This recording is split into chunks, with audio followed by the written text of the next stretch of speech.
15 қаңтар. Аят. Сондай-ақ адам баласының аузынан нендей сөз шықса да дәл сол қасында оның аузын бағып бірде-бір сөзін қалт жібермей жазып алып тұратын бақылаушы періште бар. Қаф сүресі 18 аят. Хадис. Ең сараң адам сәлем беруден қашқан адам. Табарани. Дұға. Уа Алла тағалам, сенен жұмаққа жетелер сөз бен амалды сұраймын. Тозаққа апаратын сөз бен істерден сақта. Мақал. Сәлем сөздің анасы. 16 қаңтар. Аят. Ендеше Алладан ешкім кері қайтара да кейінге шегере де алмайтын алапат күн келмей тұрып, Раббыларыңнан хақ дінге деген шақыруын қабыл алыңдар. Ол күні сендерге Алланың азабынан құтылу үшін бас сауғалайтын пана да жасырынатын жер де болмайды. Сондай-ақ күнәларыңнан жалтара да алмайсыңдар. Шура сүресі 47 аят. Хадис. Әрбір тірі жанды Алла тағала жаратты. Сөйтіп оның маңдайына өмірін, ажалын, ризық несібесін және басына түсетін қайғы-қасіретті жазып қойды. Тирмизи риwayаты. Дұға. Уа жаратқан ием, сенің қалауыңмен таң атып, көмегіңмен кеш батырдық. Қалауыңмен тіріліп, қалауыңмен көз жұмамыз. Қайтып барар жерімізде сен жақ. Мақал. Ажалы жеткен ауырмай өледі. 17 қаңтар. Аят. Ол күні адам баласына дүниеде өз қолымен істеп, ақиретке жолдаған жақсы-жаман істері мен істемей кейінге қалдырған барлық істері түгелдей білдіріледі.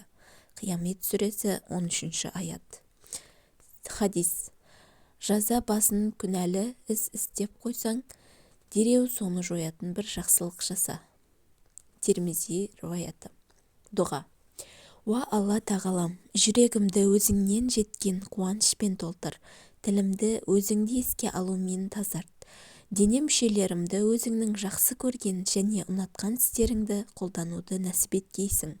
Жүнайд Бағдани. Мақал. Игі істер өлмейді, ізгі істер өшпейді. 18 қаңтар. Аят. Расында мүміндер бір-біріне шынайы бауыр. Олай болса, жүз шайысып ат құйрығын кесіскен бауырларыңның арасын жарыстырыңдар. Сондай-ақ бауыр ақысына келгенде Алладан қорқыңдар. Һәм үкіміне қарсы келуден сақтаныңдар. Міне сонда оның рақымына бөленесіңдер. Хужурат сүресі 10 аят. Хадис. Кісі досының дінінде, сондықтан кіммен дос болып жүргеніңе мән берсін. Абу Дауд риwayаты. Дұға. Уа Раббым, мені және бауырымды кешіріп, бізді өз мейіріміңе бөле. Сен мейірімділердің ең мейірімдісісің. Хазірет Мұса алейхиссалам. Мақал. Жақсының күндесі болма, шын досы бол. 19 қаңтар. Аят. Уа адамдар, Алланың өздеріңе үйіп-төгіп берген нығметтерін естеріңе алыңдар. Өздерің айтыңдаршы, сендерге көктен һәм жерден ризық несібе беретін Алладан басқа жаратушы ие бар ма? Фатыр сүресі 3 аят. Хадис. Ішіңдер, жеңдер, садақа беріп, әсем киініңдер. Алайда ысырап пен тәкаппарлыққа жол бермеңдер. Насаи. Дұға. Бізге ішкізіп жегізген, әрі бізге қамқор болған Раббымыз Алла тағалаға сансыз шүкір айтамыз. Мақал. Құдайдан сұрағанның 2 бүйірі шығады, адамнан сұрағанның 2 көзі шығады. 20 қаңтар. Аят. Сендер Аллаға шүкіршілік білдіріп, иман етсеңдер, Алла сендерді азаптап қайтеді. Алла өзіне шүкіршілік еткендердің қарымын еселеп қайтарып, қисапсыз нығметке, мол сауапқа бөлеуші һәм шексіз ілім иесі. Ниса сүресі 147 аят. Хадис. Қанағатшыл бол, өйткені қанағат түгелмес қазына. Тирмизи. Дұға. Бізді шексіз нығметтеріңе бөлеп, әр қандай жамандықтан қорғаған Алла тағалам, өзіңе сансыз шүкірлік айтамыз. Егер мейірімің ашуыңнан жоғары болмағанда, сөзсіз мен сенің мейіріміңе емес, ашуыңа лайық болар едім. Замахшари. Мақал. Қанағат қарын тойғызар, қанағатсыз жалғыз атын сойдырар. 21 қаңтар. Аят. Сөз тасып араға от салғыш келеке етуші әрбір адамға қандай өкініш, олар мал жинап, оны мұқтаждарға таратпай санай береді, әрі барымен көзге шұқып, өзгелерді төмен санайды. Хумаза сүресі 1-2 аят. Хадис. Бауырыңның басына іс түскенде табалап күлме, әйтпесе Алла тағала оған мейірімін төгіп, оның басындағы қиыншылықты сенің басыңа келтіреді. Тирмизи риуаяты. Дұға. Уа саттар, кемшіліктерді жасырушы, менің кемшіліктерімді жасырғайсың, мені адамдардың алдында ұятқа қалдыра көрме, менің дәрежемді жоғарылата көр. Сади аш-Ширази. Мақал. Күлме досқа, келер басқа. 22 қаңтар. Аят. Бір Алланың разылығын ғана қалап, Раббыларына ертелі кеш, яғни таңертең және екінді һәм ақшам уақыттарында құлшылық әрі дұға ететін мүміндермен бірге болуда барынша сабырлылық һәм табандылық таныт. Кәхф сүресі 28 аят. Хадис. Мұсылманның басына келген бір ауыртпалық шаршап шалдығу, қайғы ауыру тіпті болмашы мұңаюы болсын, Алла тағала соның есебінен оның күнәларының бір бөлігін кешіреді. Бұхари. Дұға. Уа Алла тағала, мені исламмен қауыштырғаннан кейін жан тапсырғанға дейін мені оны менен айыра көрме. Абдуллах ибн Умар. Мақал. Сабыр түбі саралтын. 23 қаңтар. Аят. Түнді бейне бір жамылғы, ал күндізді тіршілік уақыты қылдық. Нәбә сүресі 10-11 аят. Хадис. Кісі маңдай терімен тапқан бір жапырақ астынан қайырлы ас жемеген. Бұхари. Дұға.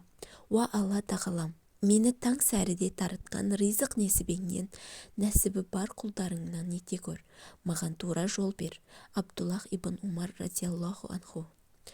Мақал. Еңбек етпесең елге өкпелеме, егін екпесең жерге өкпелеме. 24 қаңтар. Аят. Ақиқатты жалғанмен бүркемеңдер, және ақиқатты біліп тұрып жасырмаңдар. Бақара сүресі 42 аят. Хадис. Ислам діні әу баста бөтен тосқаулы болып басталды. Күндердің күнінде о бастағыдай қоғамға бөтен күйге түседі. Дін насихатында болған бөтендер қандай бақытты жандар десеңші. Тирмизи. Дұға. Уа Раббым, көңілімді кеңейт, ісімді жеңілдет, сөзімді олар ұғыну үшін тілімнің тұтықпасын шеше көр. Хазірет Мұса алейхиссалам. Мақал. Шындықтың сүйегі қатты, дәні тәтті. 25 қаңтар. Аят. Уа адамдар, бұл дүниеде өздеріңе берілгеннің бәрі қу тіршіліктің болмашы бұйым боқшасы, мен өткінші салтанаты ғана. Ал Алланың сендер үшін сақтаған ақиреттік сый-сияпаты болса, әлде қайда қайырлы һәм мәңгілік. Әлі де ақылға салып ойланбайсыңдар ма? Қасас сүресі 60 аят. Хадис. Шүбәсіз қайсы бірің намаз оқыған уақытында Раббысымен тілдеседі, сондықтан да әдеппен сөйлессін. Хаким. Дұға. Уа Тәңірім, өзің жайлы хабар берген тілді азапқа душар етпе, өзіңді танытатын білімге қараған көзді азапқа душар етпе. Ибн Джаузи. Мақал. Әдептілік ар-ұят адамдықтың белгісі, тұрпайы мінез жат қылық надандықтың белгісі. 26 қаңтар. Аят. Ол Алла тағала қайсы бірің анағұрлым игі һәм сауапты іс істер екен деп бәріңді сынап көру үшін өлім мен өмірді жаратты. Мүлік сүресі 2 аят. Хадис. Мүміннің абыройы оның діні, тектілігі, көркем мінезі, ал адамгершілігі ақылы. Ибн Хиббан. Дұға. Алла тағалам, ізгілердің ізгілігін көбейт, күнәһарларға тәубе етуді нәсіп ет. Умар ибн Абдул-Азиз. Мақал. Қиыншылық ерге егеу, өзге бегеу. 27 қаңтар. Аят. Раббымыз Алла деп иман айтқаннан кейін шынайы иманның талабына сай сенімі, ниеті һәм іс-әрекеттері түзу болып, тұп-тура жолмен жүргендер үшін ешқандай қорқыныш жоқ. Сондай-ақ олар әсте қайғы-мұңға душар болмайды. Аққаф сүресі 13 аят. Хадис. Иман екі бөліктен құралған бір бүтін нәрсе. Оның бір бөлігі сабыр, екінші бөлігін шүкір құрайды. Шуабул иман. Дұға. Уа Аллам, көңілдерді жақсыдан жаманға, жаманнан жақсыға айналдыратын жалғыз сенсің. Көңілімді дініңе берік қыл. Мақал. Иман отқа жанбайды, жақсылық жерде қалмайды. 28 қаңтар. Аят. Ақирет есебін мойындамай ықылассыз немқұрайлы намаз оқушыларға неткен өкініш. Олар өз намаздарына бейғам, намаздарын жұртқа көрсету үшін оқитындар солар. Мағун сүресі 4-6 аят. Хадис. Денеде бастың орны қандай болса, дінде намаздың орны да сондай. Әл-Махшумул Аусат. Дұға. Тек саған құлшылық етіп, жалғыз сенен жәрдем сұраймыз. Фатиха сүресі 5 аят. Мақал. Аллаға жағайын десең, азаның болсын. Қазыға жағайын десең, қазаның болсын. 29 қаңтар. Аят. Кімде-кім жақсылық жасаса өз пайдасына, сондай-ақ кімде-кім жамандық жасаса өз зиянына. Раббың құлдарына әсте зұлымдық жасамайды. Фусиллат сүресі 46 аят. Хадис. Адамдармен қарым-қатынас жасағаныңда көркем мінезді бол. Термизи. Дұға. Уа Раббымыз, күнәларымызды кешіре көр, құлшылықтарымызды жіберген кемшіліктерімізді ғафу ет. Білместікпен жасаған күнә қателіктерімізді кеш, әрі бізді ақыл иелері қылғайсың. Сен біздің Раббымызсың, сен кешірімдісің. Абдулазиз Дерене. Мақал. Жақсыны сыйласаң есінен кетпейді, жаман сыйласаң есігіңнен кетпейді. 30 қаңтар. Аят. Сондай-ақ ашу кернеген кезде өздері кешірмейтіндер. Шура сүресі 37 аят.